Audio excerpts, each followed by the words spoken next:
داگیرکردنی هەولێر لەلایەن مەغۆلەکان. نووسینی دکتۆر بورهان حاتەم. هەولێر هەر لە سەرەتاوە لای مەغۆلەکان بایەخێکی زۆری هەبوو ببووە شوێنی چاوتێبڕینیان. دەکرێت بگوترێت بایەخی هەولێر لە دوای بەغداوە دەهات.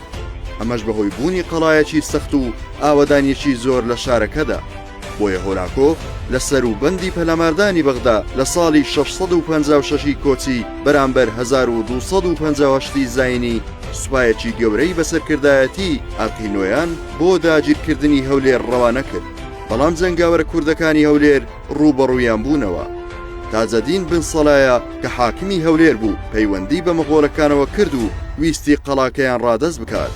دواتر خۆی لەسەر حکوم بمێنێتەوە. بۆی هەوڵیدا جەنگاوەرەکانی قەڵا بەمە قایل بکات کە خۆیان ڕادەستی مەغۆلەکان بکەن. بەڵام جەنگاوەرە کوردەکان ئەمەیان ڕەت کردەوە و سوور بوون لەسەر بەرگریکردن لە قەڵاکە. تەنانەت هەڕشەیان لە ئیبن سەلایە کرد. بۆیە نێوبراو قەڵای جێهێشت و چووە پاڵ مەغۆلەکان کە دواتر لەلایەن هۆلاکۆ کوژرا.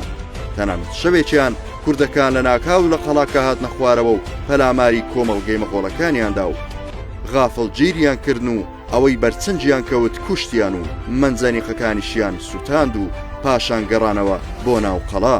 هێرش و گەماروی سەختی مەغۆلەکان بۆ سەر قەڵا 6 مانگ بەردەوام بوو. بەڵام کوردەکان ئازایانە شەڕیان کرد و ئامادە نەبوون قەڵا ڕادەست بکەن.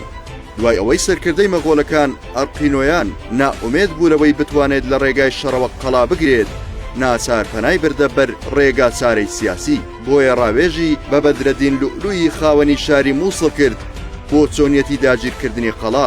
بەدرەدین ئامۆژگاری کرد کە قەڵا لەو پەڕی قایمیدایە و بە فێڵ و تەڕەکە نەبێت ناگیرێت. بۆیە پێیگوت لە ئێستادا کەش و هەوا بۆ کوردەکان لەبارە و کەلوپەر و ئازوقەی تەواویان پاشەکەوت کردووە. ئامۆژگاریم ئەوەیە داگیرکردنی قەڵا دوا بخەیت بۆ وەرزی هاوین، چونکە لە هاویندا کوردەکان بەرگەی گەرما ناگرن و بەرەو چیاکان هەڵدەکشێن.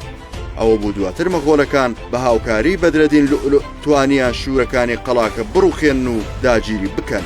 لە جێڕانەوەیەکی دیکەی مێژوویی کە ئیبن عیبری ئاماژەی پێ دەکات هاتووە، بەدرەدین لوئلوء قەڵای هەولێری بە 70000 دینار لە مەغۆلەکان کڕی و دوای دوورکەوتنەوەیان نوێنەری پارێزگاری خۆی تێدا دانا.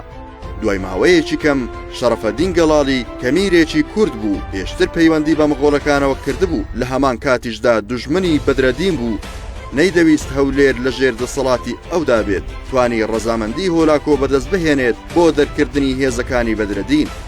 لە بەرامبەر ئەوەشدا شەرەفەدین بەڵێنی بە هۆلاکۆدا کە هاوکاری سوپای مەغۆلەکان بکات لە ناوچەی جوڵەمێرێک دژ بە کوردەکان. ئەوە بوو دەست و پەیوەندەکانی بەدرەدینی لە قەڵاوە دەرناو خۆی حکمی شارەکەی گرتە دەست.